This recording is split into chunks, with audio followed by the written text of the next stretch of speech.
আসসালামু আলাইকুম প্রিয় দর্শক, অন্য মঞ্চের আলাপ চাইতায় আপনাদের সকলকে আমন্ত্রণ জানাচ্ছি। আসসালামু আলাইকুম রহমতুল্লাহি ওবরকাতুহ। সম্মানিত দর্শক, রাষ্ট্রপতি জনাব শাহাবুদ্দিন চুপ্পু আবার আলোচনার কেন্দ্রে। অতি সম্প্রতি তার একটি চিঠি সামাজিক মাধ্যমে ঘুরে বেড়াচ্ছে। আপনারা সবাই জানেন যে গত কয়েক মাস আগে বিদেশে কয়েকটি মিশন থেকে তড়িঘড়ি করে তার ছবি নামানো হয়েছে, এবং এটি কোনো অফিসিয়াল নির্দেশ দিয়ে নয়, মূলত টেলিফোনের মাধ্যমে পররাষ্ট্র মন্ত্রণালয়ের ঊর্ধ্বতন কর্মকর্তা যারা আছেন তারা সংশ্লিষ্ট রাষ্ট্রদূতদেরকে টেলিফোন করে সেই সকল অফিস থেকে সেই রাষ্ট্রপতির ছবি নামিয়ে ফেলানোর জন্য যে নির্দেশনা দিয়েছিল সেটি কার্যকর হয়েছে, এবং সেটা নিয়ে সেই সময় খুব হইচই হয়েছিল।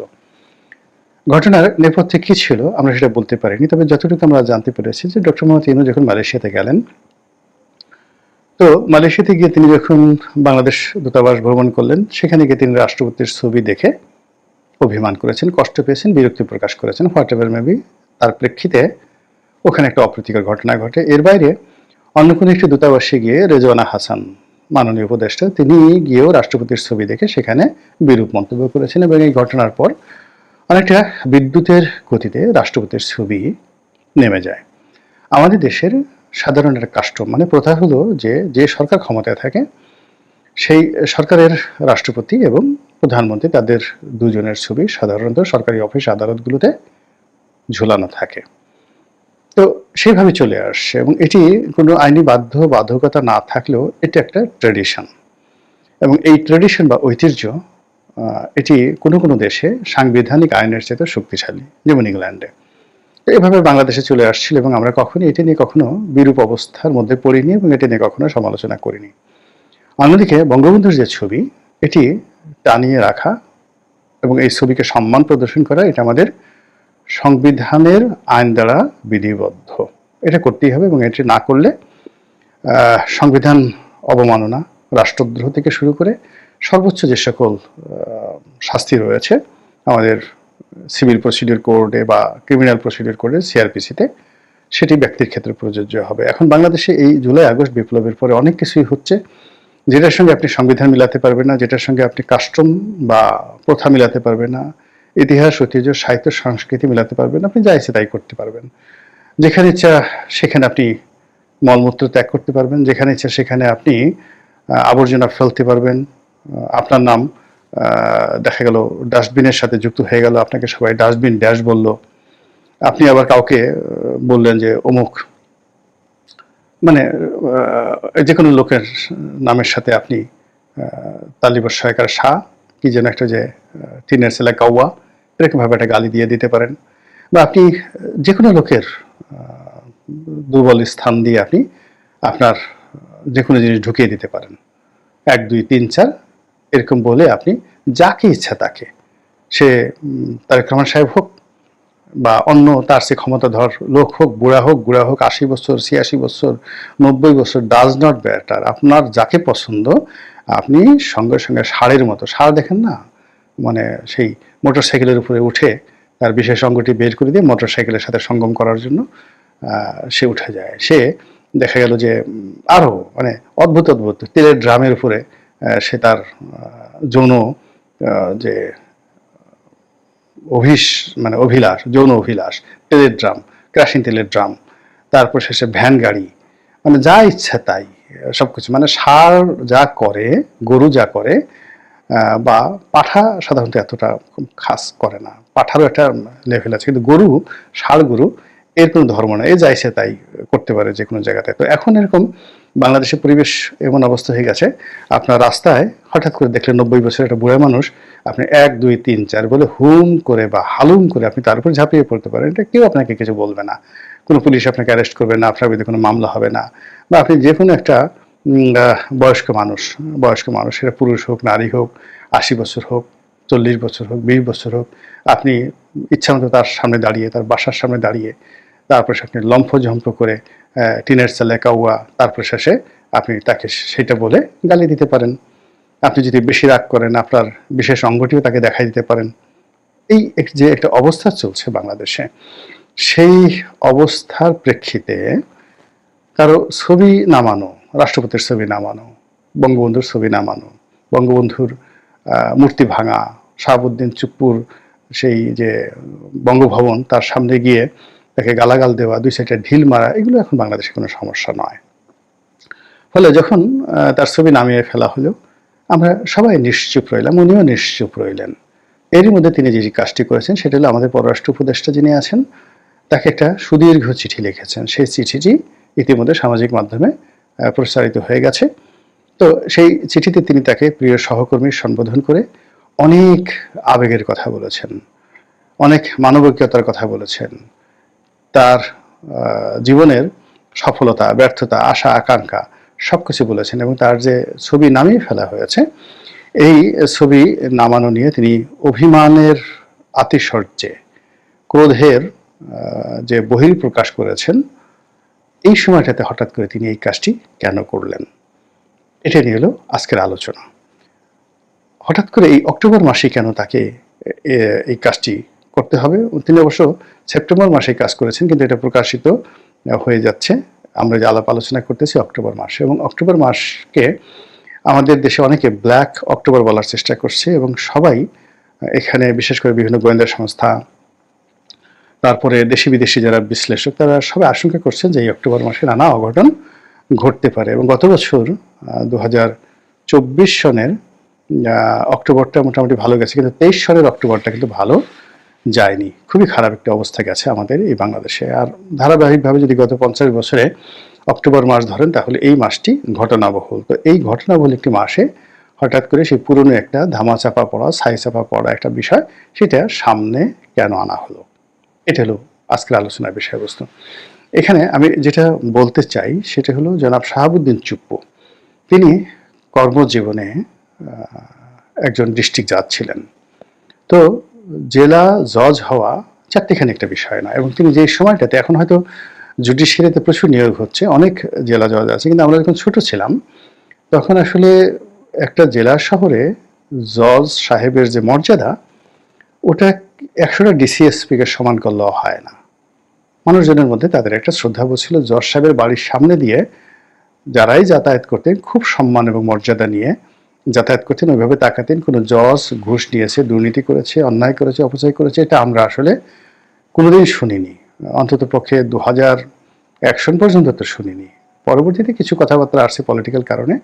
তো সেই জজিয়তি তিনি করে আসছেন, পরিপূর্ণভাবে একটা ডিস্ট্রিক্ট জজ ছিলেন। এরপর তিনি ছাত্রলীগ করেছেন, মুক্তিযুদ্ধ করেছেন, জেল খেটেছেন, এবং তার সাহস অসাধারণ সাহস। বঙ্গবন্ধু হত্যাকাণ্ডের পর যেখানে সব মানুষ পালিয়েছে, তো তিনি সেখানে বঙ্গবন্ধু হত্যাকাণ্ডের প্রতিবাদ করতে গিয়ে জেল খেটেছেন। এটা চারটিখানি বিষয় নয়। তারপরে আবার সেই জেল থেকে বের হওয়ার পরেও তিনি চাকরিতে যোগদান করেছেন, বহাল থেকেছেন। ফলে তার কৌশল, তার বুদ্ধিমত্তা, মানে আমরা এখন যারা রাজনীতি করছি আমাদের অনেকের চেয়ে বেশি। তিনি দুর্নীতি দমন কমিশনের কমিশনার ছিলেন, কমিশনার তদন্ত, এবং দুদকের যে কর্মকাণ্ডগুলো তিনি যতদিন ছিলেন সেখানে তার কথা মতো দুর্নীতি দমন কমিশন চলেছে। তিনি যাকে ইচ্ছা তাকে ফাঁসাতে পেরেছেন, যাকে ইচ্ছা তাকে তিনি দায়মুক্তি দিতে পেরেছেন।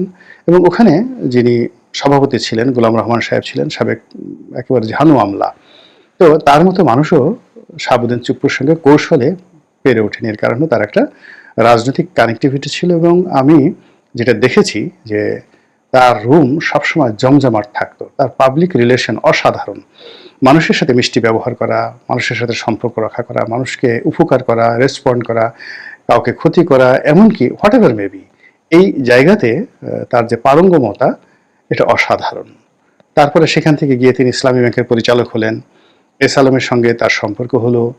তারপরে কোন ফাঁক দিয়ে কিভাবে তিনি যে রাষ্ট্রপতি হয়ে গেলেন, যেখানে সাজেদা চৌধুরী, আমির হোসেন আমু, তুফাইল আহমেদ, এরকম বাঘা বাঘা মানুষের নাম আসছিল, মতিয়া চৌধুরীর নাম আসছিল, সবাইকে পেছনে ফেলে তিনি শেখ হাসিনার মন জয় করে রাষ্ট্রপতি হয়ে গেলেন। ফলে তাকে যদি আপনি তার কর্মকাণ্ডকে বিচার বিশ্লেষণ করেন তাহলে তাকে সুন্দরবনের রয়্যাল বেঙ্গল টাইগার হিসেবে আপনাকে স্বীকৃতি দিতে হবে, অথবা আফ্রিকার জঙ্গলের যে বাদশাহ, রাজা, সেই যাকে বলা হয় সিংহ, দ্য লায়ন, সেই হিসেবে আপনাকে বিবেচনা করতে হবে। কিন্তু দুর্ভাগ্য হলো আমরা এখন তাকে সবাই ইঁদুরের মতো বা খরগোশের মতো দুর্বল প্রাণী মনে করছি, কিন্তু আসলে তিনি তা নন। তার বুদ্ধি আছে, সাহস আছে, কৌশল আছে, কানেক্টিভিটি আছে, এবং তিনি জানেন কিভাবে সাস্টেন করতে হয়। আওয়ামী লীগের সকল রিক্রুটমেন্টের মধ্যে একমাত্র তিনি সাস্টেন করে আছেন। এটা বুঝতে হবে যে তিনি সাধারণ মানুষ নন। প্রকৃতিতে সবচেয়ে শক্ত প্রাণী যেমন হীরক, তদ্রূপ তাকে হীরকের চেয়ে শক্ত প্রাণী হিসাবে মেনে নিতে হবে, যে তিনি কোনো রকম ভয় না পেয়ে, কোনো রকম আতঙ্কগ্রস্ত না হয়ে, সবাইকে টেক্কা দিয়ে তিনি যেভাবে ওই বঙ্গভবনে টিকে আছেন, এটা আওয়ামী লীগের প্রতিপক্ষ, তার প্রতিপক্ষ এবং সকলের জন্য রীতিমতো তিনি একটা বজ্রপাতের মতো ওখানে অপেক্ষা করছেন। তো সেই বজ্রপাত একটা চিঠি লিখেছে। এটা চারটিখানি ব্যাপার নয়, এর পেছনে আরো অনেক কিছু আছে, সেই বিষয়গুলো বুঝতে হবে। আপনার ইতিমধ্যে উনি খুব ধীরে সুস্থে কতগুলো বিষয় জানান দিয়েছেন। প্রথম, সাংবাদিক মতিউর রহমান মানব জমিনে তার সঙ্গে একটি সাক্ষাৎকারে তিনি আলাপ আলোচনায় বলেছেন যে শেখ হাসিনা চলে গেলেন, তার কাছে বলেও গেলেন না। এটার মধ্যে যে কত বড় ডিপ্লোম্যাসি আছে, কত বড় কৌশল আছে, এটা ভবিষ্যতে আপনারা বুঝতে পারবেন, এখন আপনারা বুঝতে পারবেন না। শেখ হাসিনা চলে গেলেন, তার কাছে বলে গেলেন না। তিনি তার আপনজন হিসাবে অনেকের পরিচিত, যাদের মুখ পাতলা, মানে গ্রামের কিছু মহিলা আছে না, কারো কাছে কিছু কথা বললে, বা পুরুষ আছে, আপনি সুন্দরভাবে বললেন যে ভাই তোমাকে গোপন কথাটা বললাম, তুমি এই কথাটা কাউকে বলো না। এইরকম এই সমাজের অনেক লোক আছেন যাদের সব জায়গাতে চালচলন আছে। এরকম অনেকের কাছে টেলিফোন করে তিনি কিছু কিছু কথা বলে দিয়েছেন, এবং সেই কথাগুলো বলে দেওয়ার ফলে আসল যে ঘটনা, আমাদের সরকার এবং সরকারের বৈধতা, সরকারের শপথ, এইগুলো নিয়ে এখন যে সকল কনফিউশন এবং কেওয়াস তৈরি হয়েছে, এইগুলো সমাধানের জন্য আপনাকে ইচ্ছাই হোক অনিচ্ছাই হোক এই শাহাবুদ্দিন সুপ্পুর কাছে যেতেই হবে, নো ওয়ে। যেমন সংবিধানের 106 অনুচ্ছেদ অনুযায়ী সুপ্রিম কোর্টের রেফারেন্স কোথায়? আপনি সেটি রেফারেন্স কথা বলছেন, বৈঠক হয়েছে, ফুল বেঞ্চ কোর্ট এরকম একটা রায় দিয়েছে, এখন সেই রায়ের কপি খুঁজে পাওয়া যাচ্ছে না।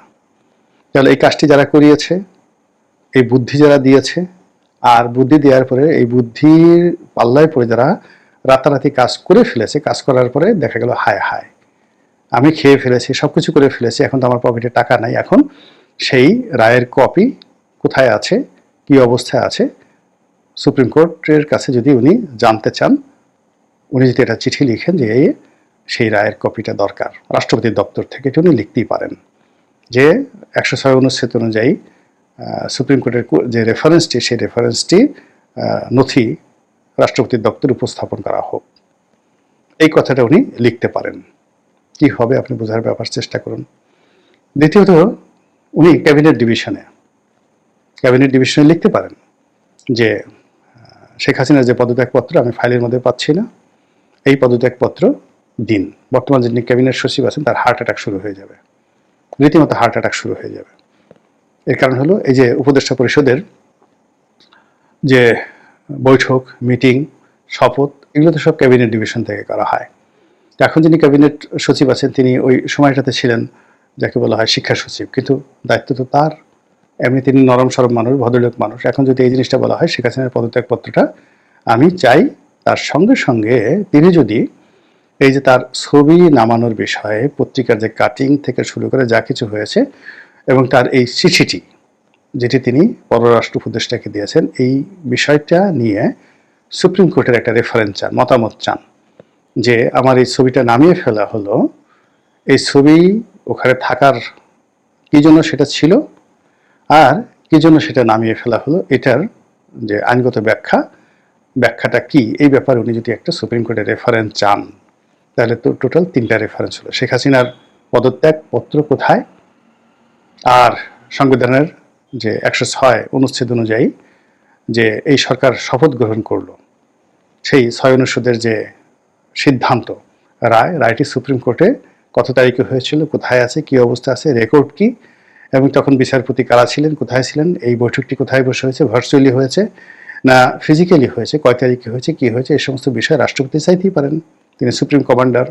তাহলে বোঝার চেষ্টা করেন যে তিনি যে নড়াচড়া শুরু করেছেন, এবং সেটা এই অক্টোবর মাসে, এবং এই চিঠির মাধ্যমে। এটি যদি শুধুমাত্র এই চিঠির মধ্যে সীমাবদ্ধ হয়ে যায় তাহলে আমার কোনো বক্তব্য নেই, কিন্তু এটা যদি তিনি টানতে থাকেন তাহলে কয়জনের যে কাপড় চোপড় নষ্ট হবে, কিভাবে যে পরিস্থিতি